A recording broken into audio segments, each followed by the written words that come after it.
Hello दोस्तों, मैं आपका दोस्त और आप देख रहे हैं शॉर्ट ट्रैक रिटर्न। दोस्तों, आज के इस वीडियो में हम बात करेंगे राजस्थान की आंतरिक प्रवाह नदियाँ।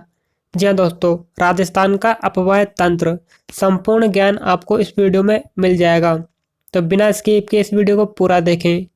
तो वीडियो को स्टार्ट करते हैं। राजस्थान की आंतरिक प्रवाह नदियाँ किसे कहते हैं? राजस्थान की ऐसी नदियाँ जो अपने जल समुद्र तक नहीं ले जा सकती, वे अपने प्रवाह क्षेत्र में ही विलुप्त हो जाती हैं, उन्हें आंतरिक प्रवाह नदियाँ कहते हैं। यानी कि वे नदियाँ जो अपने गंतव्य स्थान से कुछ दूर चलकर उनका जल समाप्त हो जाता है, उन्हें राजस्थान की आंतरिक प्रवाह नदियाँ कहते हैं। राजस्थान की आंतरिक प्रवाह की मुख्य नदियाँ निम्न हैं: घग्गर नदी, साबी नदी, काकनी नदी, रूपनगढ़ नदी, कांतली नदी, रूपरेला नदी, मेंथा नदी आदि प्रमुख नदियां हैं। दोस्तों, इनको याद करने की एक ट्रिक हमने बनाई है, जिसका लिंक आपको नीचे डिस्क्रिप्शन में मिल जाएगा। अब वहां से भी इसको याद कर सकते हैं। अब बात करेंगे हम घग्गर नदी का उद्गम स्थल।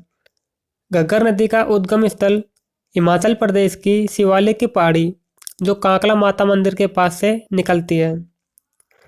घग्गर नदी के उपनाम घग्गर नदी का उपनाम घग्गर नदी को नट नदी भी कहते हैं, मृत नदी भी कहते हैं, राजस्थान की शोक नदी भी कहते हैं, लेटी हुई नदी भी कहते हैं और सरस्वती नदी आदि के नामों से जानी जाती है। घग्गर नदी का बहाव क्षेत्र। घग्गर नदी हिमाचल प्रदेश की शिवालिक की पहाड़ी से निकलकर पंजाब, हरियाणा राज्यों में बहती हुई राजस्थान के हनुमानगढ़ जिले के टिब्बी नामक स्थान पर राजस्थान में प्रवेश करती है और भटनेर के दुर्ग के पास समाप्त हो जाती है। कभी कभी अत्यधिक वर्षा होने के कारण गंगानगर में प्रवेश करती है। सूरतगढ़ अनूपगढ़ में बहती हुई पाकिस्तान में फोर्ट अब्बास नामक स्थान पर जाकर समाप्त हो जाती है। राजस्थान में प्रवेश करने पर थोड़ी दूर पर हनुमानगढ़ में तलवाड़ा जेल का निर्माण करती है। घग्गर नदी की कुल लंबाई 465 किलोमीटर है। घग्गर नदी के मुहाने हनुमानगढ़ में कालीबंगा सभ्यता विकसित है। राजस्थान की आंतरिक प्रवाह की दृष्टि से सबसे लंबी नदी है। घग्गर नदी का राजस्थान में बहाव क्षेत्र नाली या पाट कहलाता है और घग्गर नदी को पाकिस्तान में हकरा कहते हैं। कांतली नदी का उद्गम स्थल।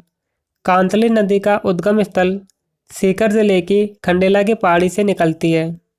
कांतली नदी का बहाव क्षेत्र सीकर जिले की खंडेला की पहाड़ी से निकलकर उत्तर की ओर बहती हुई झुंझुनू जिले में प्रवेश करती है और झुंझुनू जिले को दो भागों में विभाजित करती हुई चूरू एवं झुंझुनू जिले की सीमा पर विलुप्त हो जाती है। कांतली नदी की कुल लंबाई 100 किलोमीटर है। कांतली नदी के किनारे गणेश्वर सभ्यता विकसित है। कांतली नदी का बहाव क्षेत्र तोरवाटी प्रदेश कहलाता है। अब है कांकनी नदी। कांकनी नदी का उद्गम स्थल जैसलमेर जिले के कोठारी गांव से होता है। कांकनी नदी के उपनाम काकनीय नदी भी कहा जाता है। स्थानीय भाषा में काकनी नदी को मसूरदी नदी भी कहते हैं।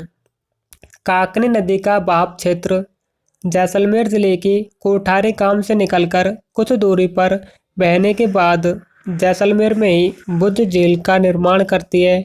इसके आगे कुछ दूरी पर स्थित मीठी खाड़ी में विलुप्त हो जाती है। काकनी नदी राजस्थान की आंतरिक प्रवाह की दृष्टि से सबसे छोटी नदी है। इस नदी की कुल लंबाई 17 किलोमीटर है।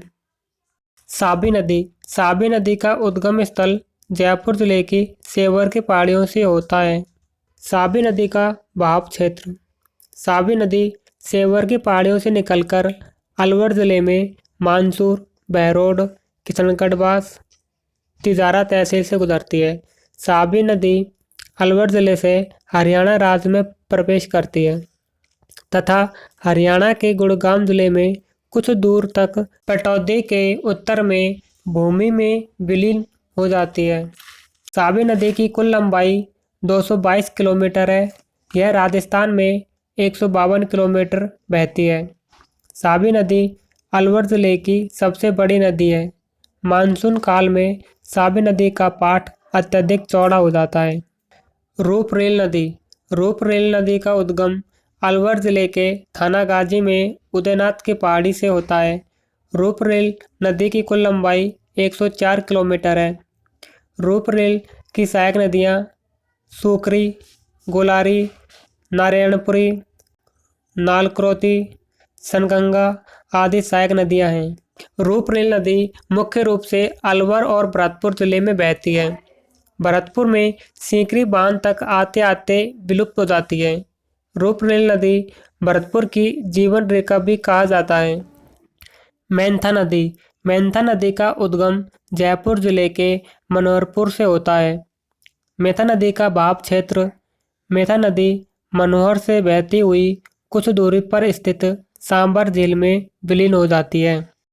रूपनगढ़ नदी का उद्गम अजमेर जिले के सलेमाबाद जो किशनगढ़ में है वहाँ से होता है। बहाव क्षेत्र रूपनगढ़ नदी अजमेर से अपने उद्गम स्थल से निकलकर नागौर व जयपुर की सीमा पर स्थित सांबर झील में मिल जाती है। दोस्तों, राजस्थान की आंतरिक प्रवाह नदियों के बारे में आपको बताया गया है। आशा करता हूँ कि आपको वीडियो अच्छा लगा होगा। अगर वीडियो अच्छा लगे तो कमेंट करना, अपने दोस्तों के साथ शेयर करना। अभी तक आपने हमारा चैनल सब्सक्राइब नहीं किया तो सब्सक्राइब कर लें और बेल आइकन को प्रेस कर लें, जिससे हर वीडियो का नोटिफिकेशन आपको सबसे पहले मिलता रहे। धन्यवाद, मिलते हैं अगले वीडियो में।